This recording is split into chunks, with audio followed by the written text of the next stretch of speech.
உங்களுக்கு வந்து அந்த டேஸ்ட்டே பிடிக்காது. ஓன்லி என்ன ஆர்சிஎம் டீ குடிச்சா அதுக்கப்புறம் வந்து நமக்கு வேற ஒரு டீயோடையும் டேஸ்ட் இருக்கும். கரெக்ட் தானே சார்? நமக்கு வந்து வேற பண்ண முடியும். ஏன்னா கரெக்டான டீயோட டேஸ்ட் என்னன்னு கேட்டால் அது நம்ம ஆர்சிஎம்ல மட்டும்தான் இருக்காங்க. இது சாப்பிட்றதுக்கு அப்புறம் தான் நான் எகைன் சொல்றேன், நான் துபாயில் இருக்கும் போதெல்லாம் high quality first quality product தான் நம்ம அங்கேருந்து நமக்கு கிடைக்கும். அந்த இடத்துல கூட வந்து இவ்வளோ குவாலிட்டியான இவ்வளோ டேஸ்டியான ஒரு டீ வந்து நான் குடிச்சதே கிடையாது. அது மட்டும் இல்லை, நீங்கள் வந்து ஒரு கிளாஸ் டீ எடுத்து தர குடிங்கன்னு சொன்னால் ஆக்சுவலி வந்து உங்களுக்கு வித்தியாசம் தெரியாது. நீங்கள் 1 மந்த் ஒரு பேக்கெட்டு நீங்கள் யூஸ் பண்ணி பாருங்க. நீங்க இப்படிதான் சொல்லலாம். எங்க ஹஸ்பண்ட் கூட இந்த டீ கொடுப்பேங்க. ஒரு நாள் டீ தூள் காலி ஆயிடுச்சுங்க. அதனால நார்மல் கடையில ஒரு டீ போட்டு குடிச்சிட்டு என்ன டேஸ்ட் வேற போது எடுத்து வேணான்ட்டாரு. இல்லை நம்ம டீ தூள் இல்லை, அந்த டீ கிடையாது, வேற டீ கூட சொல்லிட்டாரு. அது மாதிரி ஒரு டேஸ்ட் நல்லா தெரியுதுங்க. பயங்கரமா வித்தியாசமா இருக்கு. அதான் நான் சொன்னது, அது மாதிரி ஒவ்வொரு பொருள் இதுல இருக்கிற எல்லா பொருளுக்கும் வந்து ஏதாவது ஒரு ஹெல்த் பெனிஃபிட் இருக்கு. நீங்க அதை பற்றி படிச்சு நீங்க என்ன பண்ணணும், அவங்க கிட்ட போய் சேர்க்கணும். ஃபர்ஸ்ட் நீங்க உங்களுக்கு எல்லாருக்கும் கொடுக்க போற ஒரு டாஸ்க் என்னன்னு கேட்டால் ஒரு லிஸ்ட் ப்ரிப்பேர் பண்ணுங்க. லிஸ்ட் நீங்க என்ன பண்ணணும், நீங்க வந்து யார் யார்கிட்ட வந்து நீங்க இந்த ஆர்சிஎம் சிஸ்டத்தை பற்றி பேச போறங்கிற ஒரு லிஸ்ட் நீங்க கிரியேட் பண்ணுங்க. ஃபர்ஸ்ட் பண்ண அதுக்கு வந்து உங்களுக்கு வந்து பெரிய ஸ்கில் ஒன்றுமே தேவையில்லை. உங்களுக்கு பிடிச்ச ஒரு 10 பேர், உங்களை பிடிச்ச ஒரு 10 பேர், இந்த மாதிரி நீங்க என்ன பண்ணுங்க, உங்களுக்கு தெரிஞ்ச ஆளுடைய லிஸ்ட் நீங்க ப்ரிப்பேர் பண்ணுங்க. இந்த லிஸ்ட் வச்சு நீங்க வேலை செய்யுங்க. பிகாஸ் நமக்கு வந்து ஆர்சிஎம்ல 2 ஒர்க் இருக்கு. ஒன்று வந்து ஒர்க்கு, ரெண்டாவது வந்து நெட்வொர்க். ஒன்று ஒர்க் இருக்கு, ரெண்டாவது நெட்வொர்க். ஒர்க்குன்னு சொன்னா என்ன, நீங்க வந்து உங்களோட லிஸ்ட் நீங்க ப்ரிப்பேர் பண்ணி அந்த ஆளுங்க கிட்ட போய் நீங்க பேசுறதுதான் ஒர்க். நெட்வொர்க்குன்னு சொன்னா நீங்க உங்களோட டவுன்லோட் நீங்க சேர்த்து ஒரு ஆளோட லிஸ்ட் நீங்க போய் பார்க்கறது, அப்பதான் அது நெட்வொர்க் ஆகும். நான் வந்து 10 பேர்கிட்ட ஆர்சிஎம் சொன்னா அது ஒர்க் மட்டும்தான். அது நெட்வொர்க் எப்போ ஆகும், நீங்க கொண்டு வந்த அந்த ஆள்கிட்ட என்ன சொல்லணும், ஒரு 10 பேர் நீங்க சொல்லுங்க, 10 பேர் லிஸ்ட் ப்ரிப்பேர் பண்ணுங்க. அந்த 10 பேர்கிட்ட போய் நீங்க வேலை செய்யும் போது தான் நீங்க நெட்வொர்க் பில்ட் பண்ற. அப்பதான் நம்ம இப்போ முன்னாடி சொன்ன அந்த காசு கிடைக்கும் நிறைய. அப்படின்னா உங்களுக்கு நீங்க நினைச்ச அளவுக்கு வந்து நீங்க ஒரு பெர் மந்த் 5 லட்சம் ரூபாய் 10 லட்சம் ரூபாய் எதிர்பார்க்கிறேன்னா அந்த காசு உங்களுக்கு கிடைக்கணும்னா அதுக்காக நம்ம பண்ண வேண்டியது நெட்வொர்க் தான் பில்ட் பண்ணணும். அதுக்காக நீங்க வந்து ஃபர்ஸ்ட் பண்ண வேண்டியது ஒரு கரெக்ட் லிஸ்ட் நீங்க ப்ரிப்பேர் பண்ணுங்க. அந்த லிஸ்ட்ல இருக்கிற ஆளுங்க கிட்ட வந்து இது இப்போ பாருங்க, நமக்கு நிறைய ப்ரோக்ராம்ஸ் வர போறாங்க. இப்போ தமிழ்நாட்டில் வந்து சென்னை பேஸ், அதே மாதிரி இந்த ஒரு மாவட்டத்தில் வந்து நிறைய ப்ரோக்ராம்ஸ் இருக்கு. எத்தனை ஆளுங்க வேணாலும் இந்த ப்ரோக்ராம் நமக்கு கொண்டு வர முடியும். நமக்கு ஜூன் மாதம், ஏப்ரல் மே ஜூன் மாதத்துல வந்து நம்ம ஆர்சிஎம் சிஸ்டத்துல வந்து நம்ம ஒரு பெரிய டார்கெட் வச்சிருக்காங்க. ஜூலையில் ஒரு பெரிய செலிப்ரேஷன் நடக்க போறாங்க தமிழ்நாட்டில். சென்னை பேஸா வந்து பெரிய ப்ரோக்ராம் நடக்க போகுது. அந்த ப்ரோக்ராமில் உங்களுக்கு எல்லாரும் அப்படின்னா ஆர்சிஎம்ல இது வரைக்கும் வந்து அச்சீவர் ஆகாத ஆளுக்கு கூட ஆயிரக்கணக்கான ஆளுகள் இருக்கிற ஒரு மேடையில வந்து ஒரு ட்ராஃபி, ஒரு அவார்டு வாங்குறதுக்கான வாய்ப்பு இருக்கு. அதுக்கு நீங்க பண்ண வேண்டிய விஷயம், நீங்க எல்லாரும் பண்ண வேண்டிய சிம்பிளான விஷயம் என்னன்னு கேட்டா, மினிமம் ஒரு 10 பேரையாவது புதுசா ஜாயின் பண்ணுவீங்க.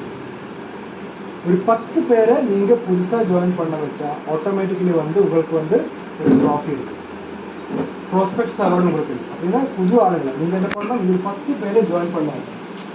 அவ்வளவு மட்டும் தான், வேற ஒன்றுமே உங்களுக்கு வேண்டாம். அது நீங்க உங்களோட லீடர் ஹெல்ப் நீங்க வேண்டாம், லீடரோட ஹெல்ப் தேவையில்லை, நீங்க அது வாங்குங்க, அது பிரச்சனை இல்லை.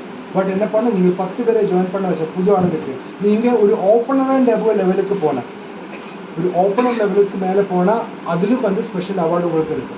கம்பெனியோட நிறைய டார்கெட்ஸ் இருக்காங்க. நமக்கு வந்து வீராங்கனா கிளப், அதே மாதிரி நிர்ஜரா கிளப், ஒவ்வொரு பொருளுக்கும் வந்து ஸ்பெஷல் கிளப்ஸ் இருக்கு. இந்த மாதிரி ஏதாவது கிளப்ல நீங்க வந்து ஒரு பார்ட் ஆனால் அதிலும் வந்து உங்களுக்கு என்ன கிடைக்கும், ஸ்பெஷல் அவார்டு கிடைக்கும். ஸோ இதெல்லாம் எப்போ நடக்குது ப்ரோக்ராம், ஜூலை மாதத்தில். டேட் இது வரைக்கும் கன்ஃபார்ம் பண்ணல, but will be doing the date very soon.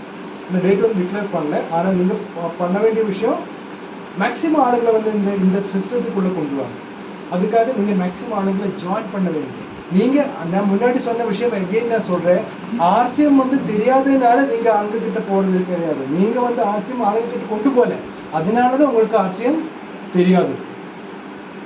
நீங்க வந்து ஆர்சிஎம் ஆளுங்கிட்ட போய் பேசுங்க. உங்களால முடியலன்னா நீங்க வந்து உங்களோட லீடரோட ஹெல்ப் நீங்க எடுங்க. கரெக்டா வந்து இந்த சிஸ்டம் வந்து ஆளுங்கிட்ட கொண்டு போய் சேர்ப்பீங்க. ஆட்டோமேட்டிக்கலி வந்து பெரிய லெவல்ல காசு வரும். காசுக்காக நான் எகைன் சொல்றேன், நீங்க வந்து காசுக்காக ஆர்சிஎம் வந்து ஒரு ஆளை கொண்டு வராதீங்க.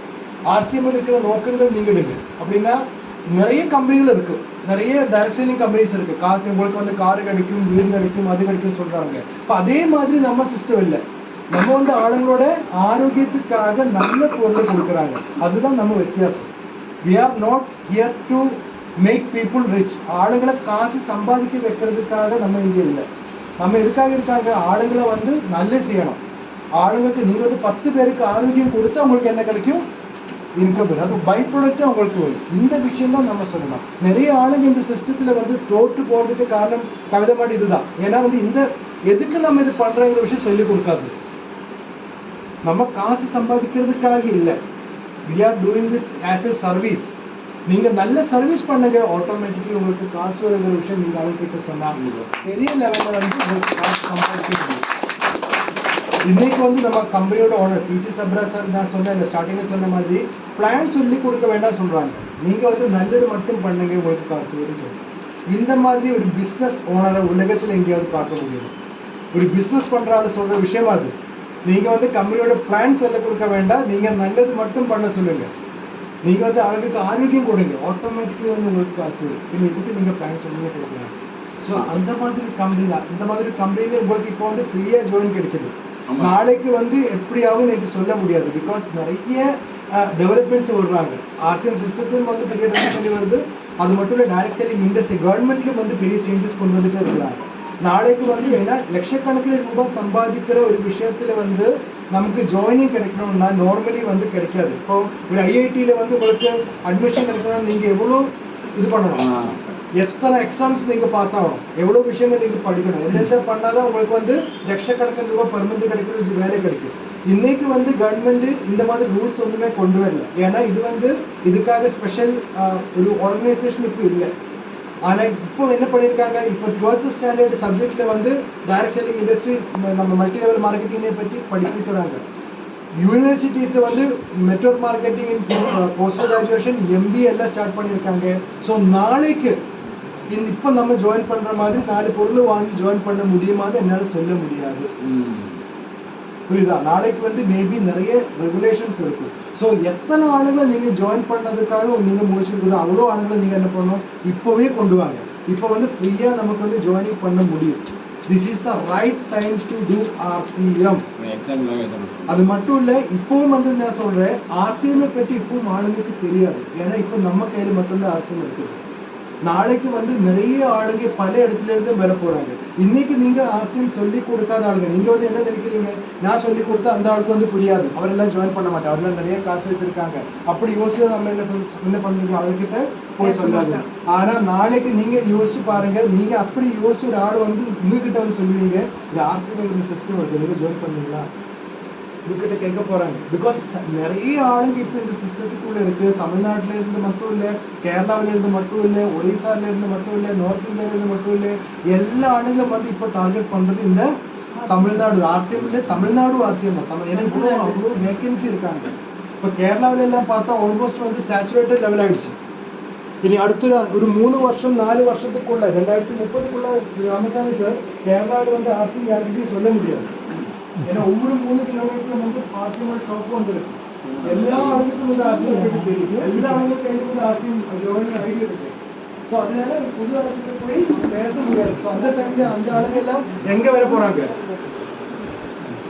பக்கத்துல இருக்கிற தமிழ்நாடு தான் இனிமே வந்து கேரளாக்காரங்களோட டார்கெட். இப்போ நீங்க போய் சொல்லலைன்னா வேற யாரும் போய் பேசிட்டு அந்த ஆளு வந்து RCM பண்ண போறாங்க.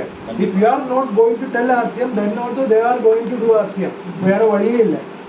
ஆனா நீங்க போய் சொன்னா என்ன ஆகும், அதோட இன்கம் வந்து யாருக்கு கிடைக்கும், அந்த இன்கம் அதோட புண்ணியம் ரெண்டும் வந்து யாருக்கு எடுக்க போறாங்க, நமக்கு கிடைக்கும். ஸோ இந்த ஒரு அவசரம் இது வந்து சிச்சுவேஷன் வந்து நீங்க இப்போ நீங்க வந்து தூங்காத வேலை செய்யுங்க. நமக்கு எல்லாருக்கும் தெரியும் இந்த சிஸ்டத்தை நம்ம சொல்ற விஷயம் 5 வருஷத்துல வந்து உங்களுக்கு வந்து 50 வருஷத்துக்கு அப்புறம் சம்பாதிக்க வேண்டிய காசு சம்பாதிக்க முடியும் சொல்றாங்க.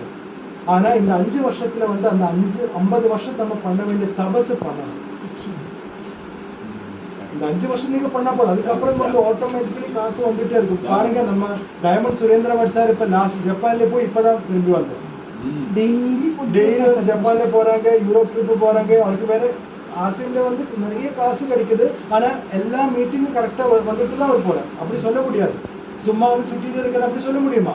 எப்படி 3 months அவர் வந்து தமிழ்நாடு வர்றாங்க, எல்லா 3 monthsல வந்து கேரளா வந்து மீட் நடத்தி போறாங்க. அவருக்கு வந்து மலையாளம் தெரியாது, தமிழும் தெரியாது. எவ்வளோ எஃபோர்ட் போட்டு இவர் இதுக்கு வர்றாங்க.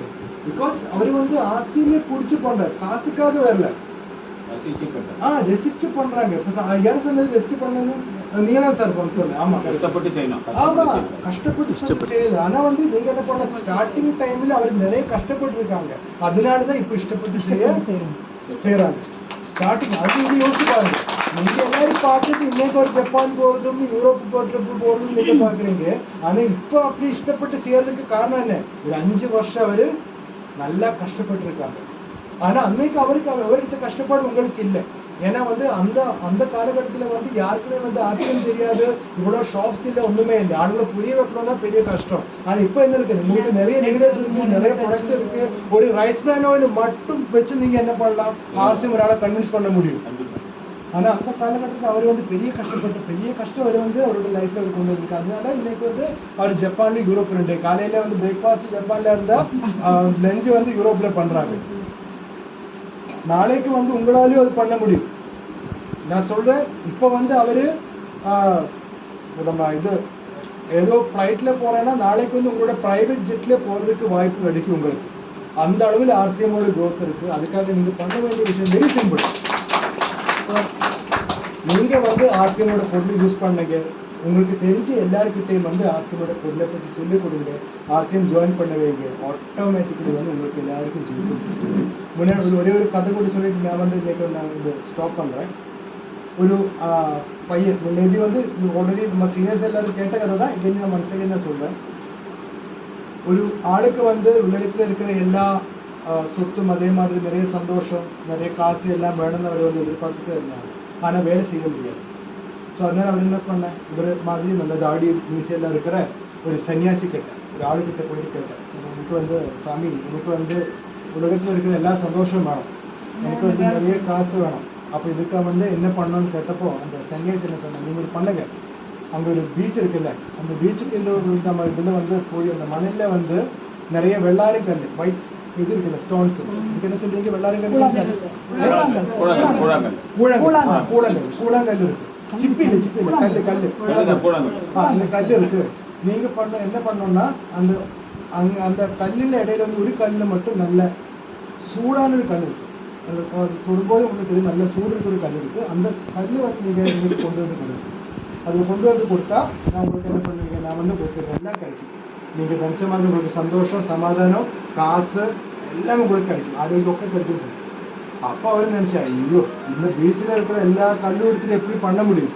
அப்போ அவர் நினைச்சு, சரி ஒரே வாட்டி பண்ணா போதும் இல்லை, அது கிடைச்சா அதுக்கப்புறம் தானே வேலை செய்ய வேண்டாம், அப்படின்னா நம்ம ஸ்டார்ட் பண்ணலாம் சொல்லிட்டு பீச்சில் போயிட்டு கல் எடுத்துட்டு வந்து சூடு இருக்காது போகும். இந்த பார்த்ததுக்கு அப்புறம் சூடு இல்லைன்னு பார்த்தா அகைன் கல் அங்கே போட மாட்டேன், ஏன்னா அங்கே போட்டால் அகைன் வந்து அதே கல் எடுத்துட்டு. அப்போ அதனால அந்த கல் வந்து தூக்கி தண்ணியில் இருந்துடும்.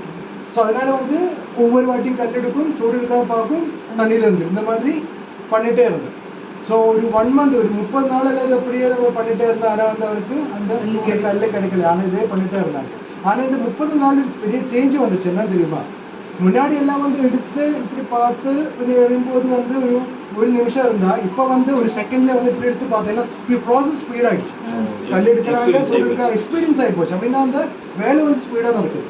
இப்போ அப்படியே பண்ணி அவசரம் 3 மாதத்துக்கு அப்புறம் ஒரு நாள் இதே மாதிரி அவர் வந்து கல் எடுத்து பார்த்தப்ப அந்த ஹாட்னஸ் அந்த கல்லு கிடைச்சிருச்சு. ஏன் அந்த கல்லு கிடைச்சிருச்சு நினைச்சதும் ஆட்டோமேட்டிக்கலி அவர் என்ன பண்ணது, ஏன்னா லாஸ்ட் 3 months அவர் இதே தான் பண்ணிட்டே இருக்கிறாங்க, கல் எடுக்கிறாங்க, சூழ்நிலை பாக்குறாங்க, அதுக்கப்புறம் அதே பழக்கம் அதே அப்படியே எடுத்தது வந்து தண்ணியில போட்டு. ஐயோ, அப்போ இந்த 3 மாதம் வேலை செய்தது எகைன் வந்து இந்த சாமி கிட்ட போயிட்டேன். சாமி கிட்ட என்னாச்சு, என்ன நீங்க வந்து பயங்கர டல்லா இருக்கீங்க, அந்த கல்லு கிடைக்கலையா?